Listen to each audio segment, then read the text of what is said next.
TJ's one of us. TJ's one of us. I am Shane of the Always Next Year podcast, and this is TJ's One of Us segment. New segment. We are titling all segments now at the request of some of our more loyal followers to know what exactly they're listening to. This one is TJ's One of Us. This is going to be our 76ers segment. I am alone in studio today for several segments. Most of the guys are out on vacation or just flat out unavailable. So since it is just me, we're going to do a mailbag episode for both the Sixers and Flyers. You can get us on a mailbag. So I feel challenged right now because I've never actually gone back out and updated this. So for a long time, all of our mailbag questions have been coming in via email through the podcast email, which when we originated this show, that was the way you reached out to us, via email. And that email address is at anypodcastteam@gmail.com. That's a great thing. We appreciate that. Then I realized I have never once sat there and said, you should probably start using Twitter now. So, last minute, I put up some Twitter thing. So if you've messaged back in the last hour when I put that up, that is how we will be doing mailbag questions from now on. You can also still use the email address. I know a lot of you guys who have listened to us since the beginning, are accustomed to using that email, and we already have some chains going on there. So by all means, continue to use that, but also use our Twitter. I am at Shane_Mead. Rob is at radio_Rob. There we go. LJ is at LJ Harrell54. Baby Steve is at Schmitty324. And Kevin is at Kevman316. And then, of course, you can get us at the ANY Podcast account is at ANY Podcast. Like I said, this is TJ's One of Us segment. We're going to jump right into some 76ers questions. Most of these are via the email. A handful of them are from the Twitter post that went out, like I said, just about an hour ago. But, again, continue to interact with us any which way that you please. We're going to jump right into it here. Jake. First question from Jake. Jake is, he's asked us a lot of questions over the years. This one is one that we constantly debate on. Am I concerned with Brett Brown and that he is going to hold back the 76ers from a championship? Should Elton Brand be looking elsewhere right now? No. I feel like I shouldn't have to go in depth with that answer. But I will for the rest of the people who want some amusement. Brett Brown is fucking fine. No other coach in the NBA right now has had to deal with what he has had to deal with over his 76ers tenure. I don't know. His job changes week to goddamn week. There's no consistency in who and what Brett Brown is and what he's had to deal with. He's had number one pick after number one pick not be healthy going into a season, which all offseason you plan and prepare for this one way and style of basketball, and you understand what you want to do, and then shit, Ben Simmons breaks his foot. Joel Embiid may as well have died for 3 years. Markelle Fultz, fucking nutcase. These things are so out of his control. There are some things that go on throughout any coach's tenure. You can look at any coach in the NBA right now where they make some questionable in-game decisions based on reads that they know. That's going to happen everywhere. I think you all need to lighten the hell up. And Jake, we've argued about this numerous times via text, numerous times over our email chain. You're wrong. And I would love to have you on segment at some point. We could do a debate piece on why Brett Brown is a good coach and should remain the coach of the 76ers. And you need to calm the hell down. That's all I'm saying. But good question, Jake, and you're a lot of fun, so we appreciate you. Sid, what is my thoughts on Tobias Harris so far? I think, look, he integrated himself to the city of Philadelphia and to the 76ers really quickly. And I think people really, really appreciate his game, and even more so, I think they appreciate the big picture of the player and the person. I think that we got over a guy who's an ultimate team guy. So one thing that I had said about Dario Saric for his entire Sixers tenure was he was that Swiss Army knife. You never knew what you needed on any given night, but you knew that there was going to be one guy there that was going to adapt to the current need, and that was always going to be Dario, for me anyway. If we needed scoring, if we needed rebounding, if we needed passing, if we needed, defensive switching, like whatever it was, Dario was providing that.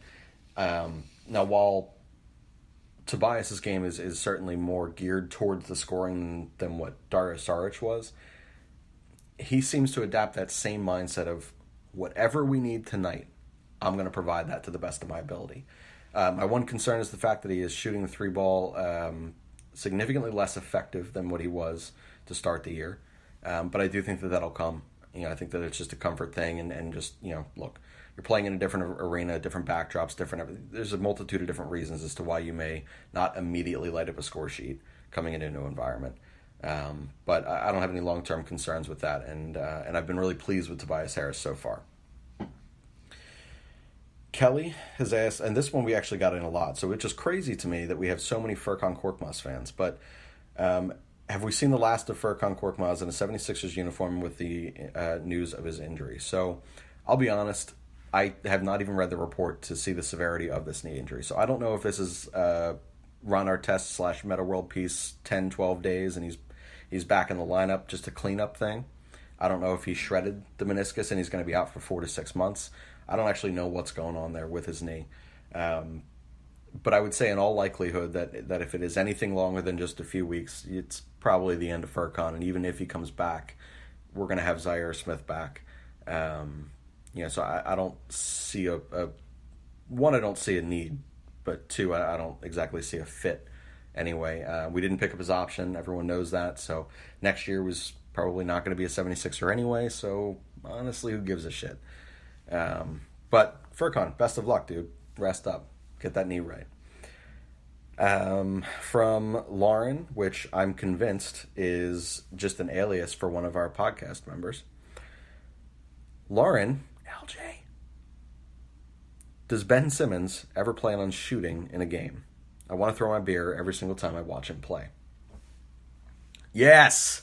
He plans on shooting. He's shooting more this year than he had in the previous. He's expanding his range. He's putting himself out there. It's probably pretty fucking uncomfortable for a guy who looks like dog shit when he shoots a basketball, but he's doing it. He's got to learn somehow, and this year he's certainly been more willing than he has in the past. So, yes, he's going to shoot the goddamn basketball. You do not need to throw your beer. Where I will say that some of my frustration in the Ben Simmons shooting experiment goes, he doesn't just stand the hell still and shoot, which to me would be the easiest fucking thing to do if I am not a good shooter, is to stand the fuck still and shoot the goddamn basketball. He's got to back people down, spin, turn around, hook shot, all this goofy ass shit. He doesn't just stand still and shoot. That's a problem. Actually, the only time I can recall him all year taking a normal goddamn shot was when he just randomly scooted up and took his first actual three-point attempt in his NBA career. That's the only time I can remember him taking a normal shot. And what happened? It almost fucking went in. Shoot the basketball like a normal person. Ben, when you listen to this podcast, which I know you do, just shoot the goddamn basketball. That's all. That's all we're saying. Shoot like a person. Lauren, good question. If you really are Lauren, in fact. Mark, does it piss me off that Joe played in an all-star game and now... No, it doesn't. Fuck. I gotta read some of these questions before I actually address some of them. But does it piss me off that Joe played in the all-star game and now has to miss a week due to knee soreness? No, it doesn't piss me off that he played in the all-star game. The only way anything would really piss me off is if he was genuinely hurt to the point where he shouldn't be playing and he still played in the all-star game, which I don't really know that was the case. We have no idea. Joe's a bit of a nutcase. You see him out there partying, having a good time, dancing, being just totally acting a fool constantly, right?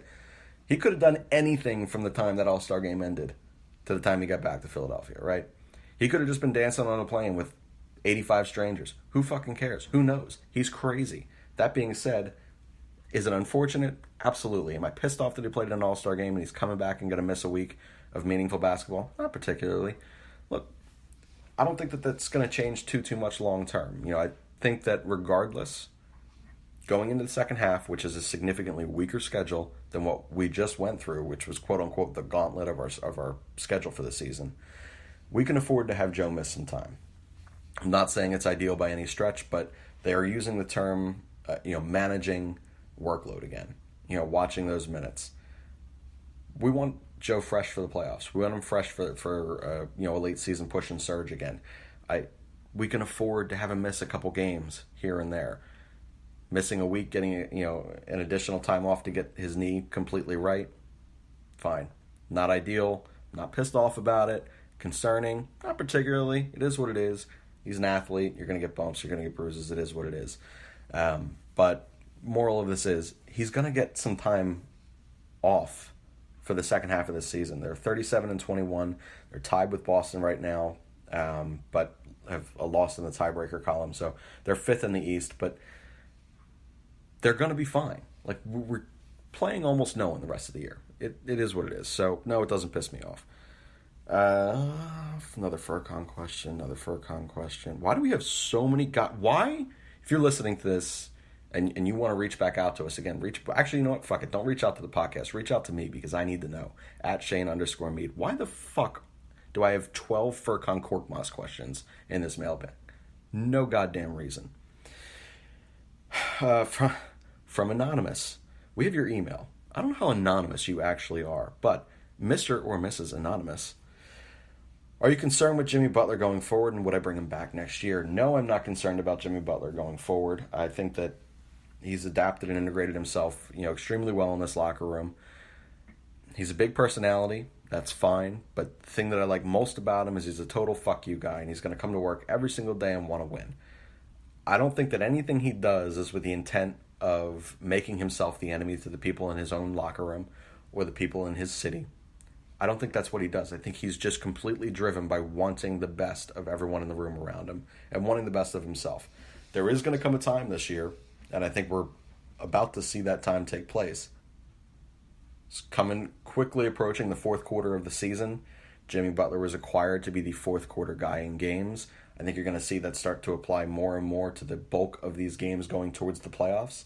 I think you're going to start seeing the basketball in Jimmy Butler's hands more going into the playoffs. I don't have long-term concerns with him. Would I sign him going into next year?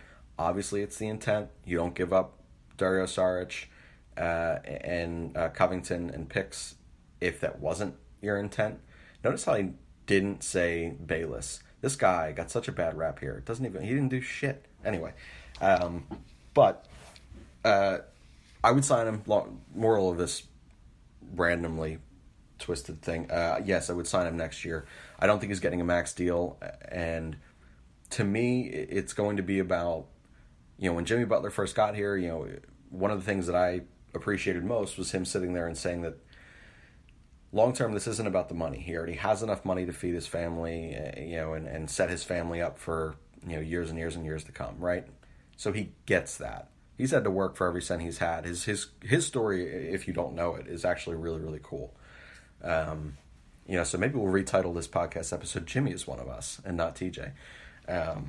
But if what he said is true and that it is not about the money, he will not care that he is not getting a max contract from the 76ers next year, and he will stay here on a slight discount in efforts to win, in efforts to be able to pay the other guys on this team and to put a roster around those four players. So long-term this season, certainly not worried or concerned with Jimmy Butler. And then in the offseason, look, he's priority 1 and 1A with Tobias Harris right now. Is solidifying that for several years to come. I think it's extremely important to do. I don't think that he's the one that's getting a max contract. I don't think either guy's getting a max contract, but I don't believe Jimmy Butler will get one here either. So that'll be up to Jimmy. Robert, beer or something harder? What is the recommended drink whilst watching this team play Boston, since they're probably going to play in the playoffs? Well, so I don't drink, which is why I'm so angry. But I would say, and what I would recommend is, if you do drink, whatever is the hardest thing you have, drink that, and whatever your normal amount is that you drink, quadruple it. If you can still walk, you should probably have another 4. Watching the 76ers play the Boston Celtics there, I don't know that I've ever had less fun watching a professional sports game, other than like the Super Bowl this year, in my life. I get so angry watching that game because they're going to lose. Joe is going to forget how to play basketball against 150-year-old Al Horford. That Ben Simmons is going to be mentally fucked and because he can't play Boston. That Brett Brown, for all of my positivity and support of Coach Brett, this is a pro Brett Brown podcast, for all of my support in him, he is dog shit against the Celtics. I don't know what the hell it is, but I just want to break things. So I would sit in a room that is, I don't know, quite possibly padded with no sharp objects near you, with no rough or heavy objects near you. Just sit the hell down on a couch in a room with a TV that is hung far away from you, possibly with protective glass in front of it. Watch the game, whatever you're drinking out of, just keep drinking. Just keep drinking and then go to sleep after. I hate the Celtics. Moral of that answer. Kate with Kate with a C, because that's important. Who is the most important player on the 76ers roster? I've been on record saying it before. I said it was Ben Simmons. I'm going to stick with that. It's definitely Ben Simmons. Look, there's no argument. Joel Embiid is, the superstar of this team. He is the best player on this team.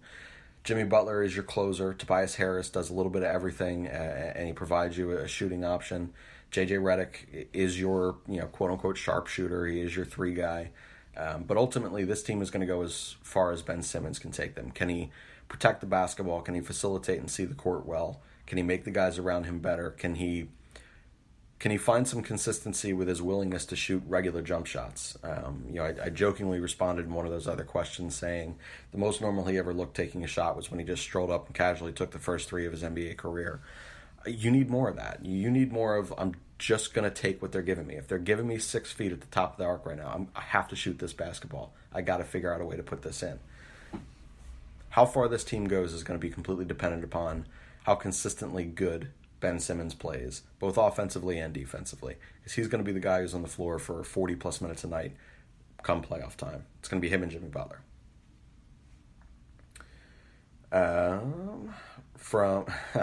All right, so this question's from Chad. First of all, Chad, get a Twitter, because me and you would have a ton of fun going back and forth on almost goddamn everything. So for all of our listeners who don't know Chad, which I have to assume at this point is most of you, we probably disagree on, 90% of topics that we discuss and have discussed over the year and a half this podcast has been in existence. But it's always a fun debate. It's not one of those, I got to turn the fucking TV off before I stab these people. It's fun. Chad's a good dude. And this one cuts deep. So he goes, how are you handling Markelle Fultz being gone? I know that you were a pro Fultz guy, wrongly, in parentheses, all along. So yes, I was very much a pro Markelle Fultz guy, and I do still believe that he's going to have a really good NBA career. I don't know if he's ever going to become the superstar that it looked like he was going to be when coming out of college, right? I will say the hardest thing about the Markelle Fultz trade for me, one, it was 1,000% necessary and it needed to happen. I'm cool with it. I'm at peace with it. I'm not angry. I'm not anything. It's just, this is what it is. This is a business decision for the 76ers going forward, and I support that. The hard thing for me is the fact that my 3 favorite 76ers over the last year have all been traded this year. Robert Covington, which if you did not listen to my Robert Covington debate piece, or debate segment where I debated Kev, when 3 days later he got traded for Jimmy Butler and rendered that podcast segment completely useless, nothing upset me more. That was my best work possibly ever. Like in life, not even just this podcast. That was my best work ever. But Robert Covington goes. Dario Saric, he goes. Dario was a huge Dario fan. And then Markelle Fultz, who, again, I consistently believed that he was going to be a very, very good NBA player once he got his head right and once everything was started to click for him. And I wanted that to be in Philadelphia so bad, because what he is when he's at his best was exactly what this team was missing prior to the acquisition of Tobias and prior to the acquisition of Jimmy Butler. Excuse me. So that was tough. Seeing all 3 of those guys go. That being said, all 3 of them left, and all we did was acquire 4 or 5-time NBA All-Star in Jimmy Butler, a young and very talented Tobias Harris, with the opportunity to sign them both and to pair them with Joel Embiid and Ben Simmons for years to come. You still have JJ Redick. You have Zaire Smith, which you didn't give up, which is, to me, extremely important. He's going to be... I can't wait to watch him defend the perimeter. And watch his freak athletic. It's going to be awesome. He's going to be so fun. And then we completely revamped the bench. Like last year, one of the biggest things and one of the biggest reasons the 76ers team was successful going into the playoffs and in the playoffs for, while they were there. They were minor additions, but they shored up a hole that really plagued them all year. They didn't have a second unit identity. Last year they got Ersan. Last year they got Marco. Both guys got hot, and they helped propel that second unit and keep leads, even extend leads against other teams' second units, and they able to chip away at some things. When they would come back in, they were extremely valuable to the 76ers and their success last season. This year, we've added that with depth pieces in these other trades. So I'm excited long term, and I know that Markelle Fultz leaving was a big part of that. Real quick, I'm going to scroll through now. I got to find, so I'm going to get a couple of these Twitter questions. Let me see. So I think the biggest thing, also, I can't remember if I said this at the head of the segment or not. You can start to ask us questions on Twitter, by the way. The @ANY podcast page. You can also ask me on my personal @Shane_Mead or any of the other guys. You could definitely interact with us there. It's easier to get in debates. It's easier to give us some more topics to fuel some of these segments, especially if I got to do this shit solo some of these weeks. I need some shit to talk about. But this one is from Cam. With JoJo being injured, do I think that Bolden will come back and get more minutes, or do I think that Boban will take the minutes? And, well, it's another Korkmaz question at the end. And then, do you think that Korkmaz injury is the end of his Philly career? We already addressed the Korkmaz thing. That is what it is. Joe being injured, we addressed that too, but do I think that it'll bring Bolden's minutes back into play? I think that whether Joe was injured or not, that you were going to see Jonah Bolden get more minutes again. He's an extremely valuable bench piece to the 76ers. And while I fully appreciate Boban's game, and who and what he is, there's limitations to him, and there are players that badly expose his flaws in athleticism there. I think that you're going to start to see Brett Brown it's going to be a night-by-night thing, who is on the floor at what time for the opponents, and which guy in his own bench matches up better. But Jonah Bolden's going to get his minutes back. It's not going to be 15, 18 minutes a night. It may be 6 to 8. Boban, maybe 10 to 12. You don't know. But when there are more athletic bigs on the floor, you're going to see Jonah Bolden out there, which is it's a good thing. So that was one of the things that right after the acquisition of Boban that we saw, Jonah Bolden was just done. It's like he never existed again. But I don't think that's going to be the case long term. I think that Brett Brown's going to figure that out pretty quickly, that you're going to have to play better matchups that way and play to the strengths and weaknesses of each of those guys. This made me laugh. I did see this as I was recording, by the way, or as I've been recording. So also the Twitter name, fucking great. Pete's Gritty Reboot. In the Invincible spoof episode of Always Sunny, who played Donovan McNabb. So, as I answered in the tweet, I am not a huge fan of that show, but I did watch that episode, and I do recall it very specifically. I am pretty sure it was the dude from The Cosby Show, but I can't be certain. If you haven't watched that show, give it a shot. Look, cult following, people here love it. I don't know what I'm just not getting. But that episode in particular is funny, and there are a few funny bits. And then he said, I can ask anything I want. So it's true. When I posted that, I said, ask anything and amuse me. Well, you certainly did, sir. So good work by you. Let's see if I have any other ones here. All right, that is it on the 76ers questions. All right. So I'm going to be back in just a few minutes, and I'm going to put together a Flyers mailbag segment as well. We got a ton of questions. If I didn't read yours or didn't read your name, it's because you asked the same question or a similar question as to some of the other people who sent in, before you. Most of the people who are asking questions we know, and we know personally, which is really cool. We get to go out, we meet you guys at Phillies games, at Phantoms games, at Flyers games, at Iron Pigs games, 76ers games. We do like to get to know the people who interact with us. So continue to interact with us on Twitter. You can continue to use the mailbag email. That's fine too. Continue to read our articles on the website. It's www.alwaysnextyearpodcast.com. But the more you guys interact with us, the more content it fuels. And like I said, it's our goal to sit here and be able to have conversations with you and know you when we go out. That's what we're aiming to do, and make this show a little bit different in that capacity, in that respect. But that is going to be it for the 76ers segment. The TJ's One of Us segment. I am Shane. I'm going to sign off here for the Always Next Year podcast. But before I do, please be certain to go onto Apple Podcasts, which is iTunes, Stitcher, Spreaker, Spotify, SoundCloud, wherever you are listening to us on, YouTube even. And be sure to rate and review the podcast and leave us a review. Pisses Rob off to no end that he comes in every week and our reviews don't really fluctuate anywhere. Give us some quality words. Anything you say. Funniest things you can say, smartest things you can say, wittiest things you can say, we don't care.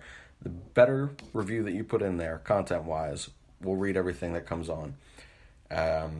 And if you do and have listened to us since the beginning, give us some feedback as to how we are now versus how we were when we started. That's pretty important to us, that we're getting at least a little bit better, and more entertaining for you guys. This is, at the end of the day, about you guys and what you want and enjoy listening to.